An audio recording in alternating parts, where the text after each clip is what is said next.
Assalomu alaykum. Hammalaringga xayrli kech tilayman. Bugun sizlar bilan birgalikda karam tuzlaymiz. Bizga kerak bo'ladi bitta katta karam, yashil bolgarskiy, chesnok, brokoli hamda ukrop kerak bo'ladi.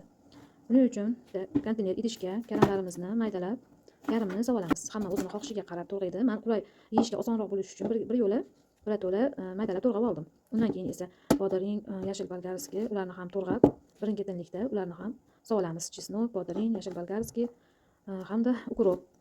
Uni ham solib, keyin qora murch kerak bo'ladi. Donachalari, qora murch donachalari, ularni ham solamiz. Qolgan karamlarimizni ham yana birin-ketinlikda ularni ham solamiz. Maydalab to'g'rab nima qilsam, o'zimga oson bo'ladi, yeyishga qulay bo'ladi deb maydaroq to'g'radim. Yana birin-ketinlikda ukroplarimizni, chesnoklarimizni, bodaring hamda yashil bolgarsklarimizni ham, qora murch donachalarini ham hammasini yana birin-ketinlikda solamiz. Qolgan karamimizni ham qolganini ustiga yana sichlab bosib uni ham solamiz. Undan keyin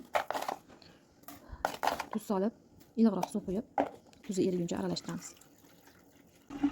Mana tuzni ham suv bilan aralashtirib, uni eritib oldik va karamlarimiz ustidan quyib olamiz. Endi ustini qattiq bosib, chang tushmasligi uchun ustiga klyonka qo'yib, og'irroq narsa bilan ustini yopib qo'yamiz. Bir haftadan so'ng natijasini birgalikda ko'ramiz.